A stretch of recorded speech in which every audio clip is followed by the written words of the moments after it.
जय माता दी, जय मां कामाख्या। ओम हम शम नम गम फम सम खम महाकाल भैरवाय नमः। ओम छोम याम राम लाम वाम आम कुरुम महाकाल भैरवाय नमः।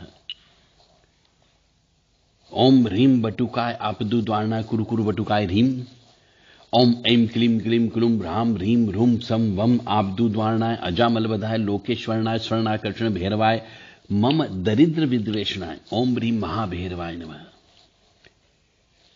ओम आकाश भैरवाय नमः। ओम छाम छुम पाताल भैरवाय नमः। 10 दिशाओं में 10 भैरव रहते हैं। उसके अलावा बटुक भैरव, काल भैरव, स्वर्णाकर्षण भैरव ये अतिरिक्त है। इनकी पूजन अर्चन करने से मनुष्य को ऊपरी बाधा, प्रेत बाधा, जादू टोना, काला जादू, नजर दोष, इन सब से बचा जा सकता है। आप भैरव जी की पूजा करें, भैरव जी का गुरु से गुरु मंत्र प्राप्त करें और उस मंत्र से संबंधित पूरा विधान गुरु से सीखें, समझें। उसके बाद जप तप करना प्रारंभ करें। ईश्वर ने चाहा तो आपको और आपके परिवार वालों को ऊपरी बाधा से मुक्ति मिल जाएगी। क्योंकि आजकल ये तंत्र मंत्र, काला जादू बहुत ज्यादा हो रहा है। मनुष्य सामने से वार नहीं करता है, मनुष्य पीछे से वार करता है। और तंत्र मंत्र काला जादू जो है यह पीछे से वार करता है। आपकी गाड़ी चल रही है, अचानक चलते चलते स्लिप हो सकती है। आपकी गाड़ी बहुत आसानी से चल रही है, अचानक एक्सीडेंट हो सकता है। आपकी गाड़ी बहुत साधारण सिंपल तरीके से, एक्सीडेंट की बिल्कुल संभावना भी नहीं थी, वहां पर भी 2-3 पलटी मार के गिर सकती है। या फिर आप पैदल जा रहे हैं तो पैदल चलते चलते में पीछे से कोई मोटरसाइकिल वाला आपको ठोक सकता है, कोई जानवर दौड़ करके आकर के आपको सींग मार सकता है, आपको गिरा सकता है, गड्ढे में डाल सकता है और आपका नुकसान कर सकता है। या फिर कोई हवा पीछे से धक्का दे सकती है, आपको पता ही नहीं चलेगा किसने धक्का दिया और आप गिर जाओगे, सिर फूट जाएगा, हॉस्पिटल में चले जाओगे, लाखों रुपए आपका खर्च हो जाएगा, माइग्रेन की प्रॉब्लम हो जाएगी और सिर फूटने की वजह से कोमा में चले जाओगे। इसलिए तंत्र से बचना है आप लोगों को, क्योंकि ये प्रेत आत्माएं ही तंत्र का काम करती। प्रेत आत्मा को मनुष्य पकड़ता है और इनको छोड़ देता है आपके ऊपर कि आपका नुकसान करे, और वो करती है। इसलिए आपको यदि अपने जीवन में सफल होना हो, तंत्र मंत्र से बचना हो, काला जादू से अपनों को और परिवार वालों को बचाना हो, व्यवसाय को अच्छे मुकाम पर चलाना हो, क्योंकि जब व्यक्ति कोई पागल हो जाता है, किसी को बर्बाद करने की सोच लेता है, एक पक्षी प्यार होने पर, असफल होने पर जब वो कहता है कि जब तुम मेरे नहीं हुए या तुम मेरी नहीं हुई तो मैं तुम्हें किसी की नहीं होने दूंगा, या वो लड़की कहती मैं तुम्हें किसी का नहीं होने दूंगी। ऐसे भी केसेस आजकल बहुत ज्यादा होने लगे हैं। इसलिए किसी भी स्त्री से नाहक बिना वजह प्रेम मत करो, प्यार मत करो, सहवास संभोग मत करो, और यदि किया है तो उससे विवाह कर लेना, अन्यथा बर्बाद हो जाओगे। जय माता दी, जय मां कामाख्या। मेरा धर्म था आपको ज्ञान देना, अब आपकी इच्छा। तो कर्मों का लेखा जोखा ईश्वर के यहां पर देर है पर अंधेर नहीं है, इस बात का ध्यान रखना चाहिए हर तांत्रिक को, हर गलत काम करने वाले को। बेटा बनकर, बेटी बनकर, दामाद बनकर और बहू बनकर ये लोग आते हैं जिनका तुम्हारे साथ में पिछले जन्म के कर्मों का लेन देन होता है, और लेन देन नहीं होगा तो वो नहीं आएगा। एक मैं अच्छा सा आपको कहानी सुना रहा हूं, शायद समझ में आ जाए कि पाप कर्म क्यों नहीं करना चाहिए। एक फौजी था, उसके मां नहीं, बाप नहीं, दोनों ही नहीं थे, और उसने शादी नहीं की, तो बच्चे भी नहीं हुए, भाई भी नहीं है, बहन भी नहीं है, अकेला ही कमा कमा के फौज में जमा करता रहा। थोड़े दिन में एक सेठ जी जो फौज में माल सप्लाई करने का काम करते थे, उनका परिचय उनसे हो गया। और दोस्ती हो गई। तो सेठ जी ने कहा कि जो तुम्हारे पास पैसा है वो उतने में ही पड़ा रहेगा, तुम मुझे दे दो, मैं कारोबार में लगा दूंगा, तो पैसे से पैसा बढ़ता चला जाएगा और मैं तुम्हें जो प्रॉफिट होगा उसमें हिस्सेदारी दे दूंगा। फौजी ने सेठ जी को पैसा दे दिया। अब सेठ जी ने कारोबार में लगा दिया। कारोबार उनका चमक गया, खूब कमाई होने लगी। कारोबार दिन दूनी रात चौगनी गति से बढ़ने लगा। थोड़े ही दिन में लड़ाई छिड़ गई दो देशों के बीच में, और लड़ाई में फौजी घोड़ी पर चढ़कर लड़ने गया। घोड़ी इतनी बदतमीज थी कि जितनी जोर जोर से लगाम खींचे उतनी ही तेज तेज भागती थी। खींचते खींचते उसके गलफर तक कट गए, और लेकिन वो दौड़कर दुश्मनों के गोल घेरे में जाकर खड़ी हो गई। दुश्मन ने एक ही वार किया और फौजी मर गया। गलती घोड़ी की थी और घोड़ी भी मर गई। अब सेठ जी को मालूम हुआ कि फौजी तो मर गया। सेठ बड़ा खुश हुआ कि अब उसका तो कोई वारिस तो है ही नहीं जो मेरे से पैसा मांगेगा। किसी को पैसा देना ही नहीं मेरे को, अब ब्याज भी नहीं देना, प्रॉफिट भी नहीं देना। अब मेरे पास पैसा ही पैसा हो गया, कारोबार भी चमक गया, लेने वाला भी कोई नहीं है। तो सेठ जी बहुत खुश हुए। तब तक कुछ दिन के बाद ही सेठ जी के घर में एक लड़का पैदा हो गया। अब सेठ जी भी खुश हो गए कि भगवान की बड़ी दया है, खूब पैसा भी हो गया, कारोबार भी हो गया, लड़का भी पैदा हो गया और लेने वाला भी मर गया। सेठ जी बहुत खुश थे। वो लड़का होशियार था, पढ़ने में समझदार भी था। सेठ जी ने उसे पढ़ाया लिखाया। जब वो पढ़ लिख कर बड़ा हो गया तो सोचा कि अब ये कारोबार संभाल लेगा तो इसकी शादी करें। तो शादी करते ही घर में एक बहुरानी भी आ गई। अब उसने सोचा कि चलो बच्चों की शादी भी हो गई, कारोबार संभाल लेगा, लेकिन कुछ दिन में बच्चे की तबीयत खराब रहने लग गई। अब सेठ जी डॉक्टर के पास, हकीम के पास, वेदों के पास दौड़ने लगे, पैसे पे पैसा बर्बाद करने लगे। वेद जी जो भी दवा लिखते थे वह दवा असर ही नहीं करती थी, बीमारी बढ़ती ही जा रही थी, पैसे पे पैसा बर्बाद हो रहा था और बीमारी बढ़ती जा रही थी, रोग कट नहीं रहा था, पैसे पानी की तरह बह रहे थे। और अंत में डॉक्टर ने कह दिया कि मर्ज जो है लाइलाज हो गया है, असाध्य रोग हो गया है, अब ये बच्चा ज्यादा दिन नहीं टिकेगा।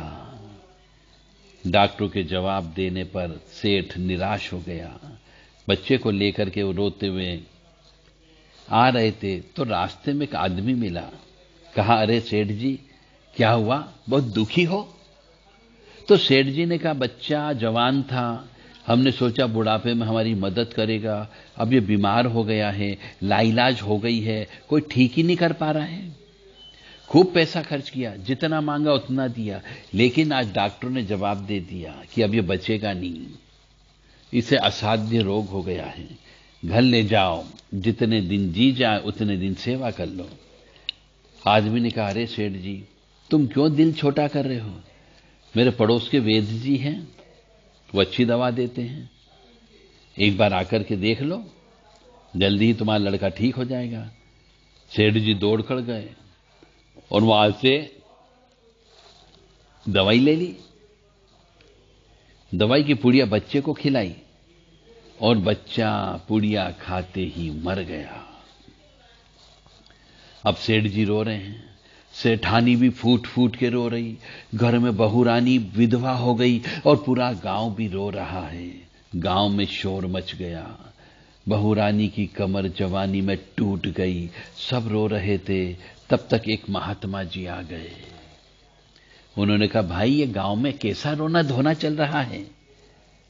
तो लोग बोले कि सेठ जी का एक ही जवान लड़का था, वो भी मर गया, इसलिए सब रो रहे हैं, सब दुखी हैं, बड़ा अच्छा लड़का था, गुणी लड़का था। महात्मा जी बोले, सेठ जी को रोना क्यों? सेठ जी बोले, महाराज जिसका जवान बेटा मर जाए वो रोएगा नहीं तो क्या करेगा? तो महात्मा जी ने कहा, तो आपको रोना क्यों? तो सेठ जी कहते कि मेरा बेटा मरा, तो किसको रोना? महात्मा जी के उस दिन तो आप बड़े खुश थे। तो सेठ जी ने कहा, किस दिन? तो महात्मा जी ने कहा, फौजी ने जिस दिन पैसा दिया था। तो सेठ जी बोले, हां, कारोबार के लिए पैसा मिला था तो खुशी हुई थी। तो महात्मा जी ने कहा, और उस दिन तो आपकी खुशी का ठिकाना और ज्यादा बढ़ गया था। सेठ जी बोले, किस दिन? अरे जिस दिन फौजी की मरने की खबर आई थी, तो सोचा कि अब पैसा भी नहीं देना पड़ेगा, माल भी बहुत हो गया, कारोबार भी चमक गया, अब किसी को कुछ भी नहीं देना। बहुत खुश थे आप? सेठ जी ने बोला, हां महाराज, खुश तो था। तो महात्मा जी कहते हैं, और उस दिन तो आपकी खुशी का ठिकाना ही नहीं था, जितनी मिठाइयां बांट गई। सेठ जी ने कहा, किस दिन? अरे जिस दिन लड़का पैदा हुआ। तो सेठ जी ने कहा, महाराज लड़का पैदा होता है तो सब खुश होते हैं, मैं भी खुश हो लिया, तो क्या बात हो गई? महात्मा जी ने कहा, उस दिन तो खुशी से आपके पैर जमीन पर नहीं पड़ते थे। तो सेठ जी ने कहा, फिर बोला, किस दिन? तो महात्मा जी ने कहा, अरे जिस दिन बेटा ब्याहने जा रहे थे। तो सेठ जी ने कहा, महाराज जी, बेटा ब्याहने जाता है तो हर बाप जो है खुश होता है, और मैं भी खुश हो लिया, गाने बजाना हो गया, थोड़ा नाच गाना हो गया। तो महात्मा जी ने कहा, तो जब इतनी बार आप खुश हो गए तो जरा सी बात के लिए क्यों रो रहे हो? तो सेठ जी ने कहा, महाराज ये जरा सी बात है कि मेरा जवान बेटा मर गया, कैसे जरा सी बात हो सकती है? तो महात्मा जी ने कहा, अरे सेठ जी, वही फौजी पैसा लेने के लिए बेटा बन के तुम्हारे यहां पे आ गया, पढ़ने लिखने, खाने में, पहनने में और शौक में, श्रृंगार में जितना लगाना था उसने लगाया, शादी ब्याह में भी लगवाया, और ब्याज दर ब्याज लगाकर डॉक्टरों को दिलवा दिया। अब जब 2 आने पैसे बच गए थे तो वो वेद को भी दिलवा दिए और पूड़ियां खा करके चल दिया। अब कर्मों का लेन देन पूरा हो गया। तो सेठ जी ने कहा, हमारे साथ तो कर्मों का लेन देन था, चलो मान लिया, चलो हमारे साथ जो होना था वो हो गया, लेकिन वो जवान बहुरानी घर में रो रही है, चीख चीख के रो रही है। जवानी ने उसे धोखा दे दिया, विधवा बना करके चला गया। उसका क्या जुर्म था कि उसके साथ ऐसा गुनाह किया? महात्मा जी बोले, यह वही घोड़ी है जिसने जवानी में उसको धोखा दिया था, इसने भी जवानी में उसको धोखा दे दिया।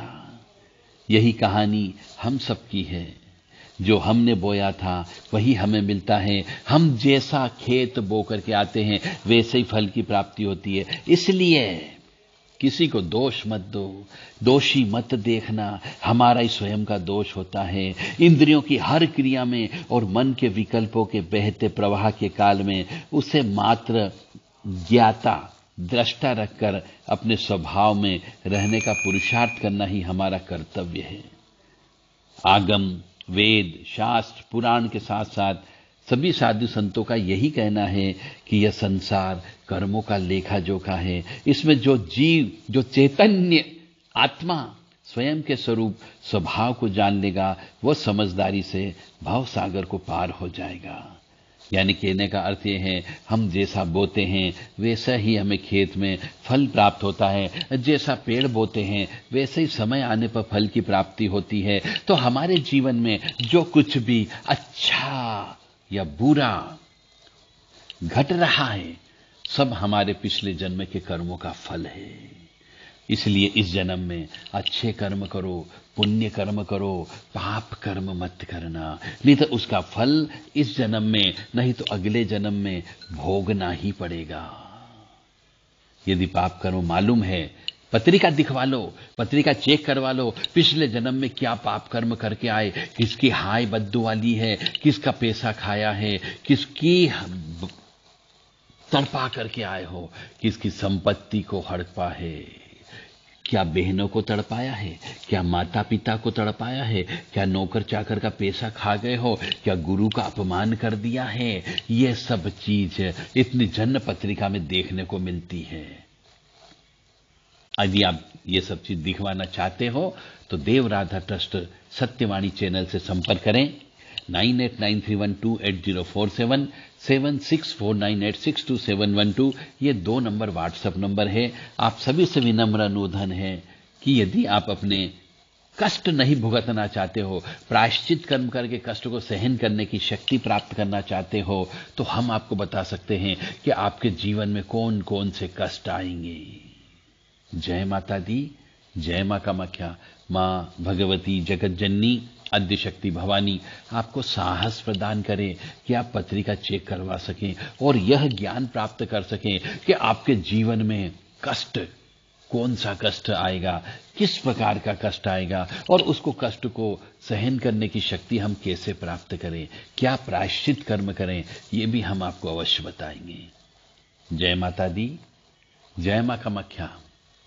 छोम ओम ओम वश ठ ठ, छोम ओम ओम वश ठ ठ, छोम ओम ओम वश ठ ठ, छोम ओम ओम वश ठ ठ, छोम ओम ओम वश ठ ठ।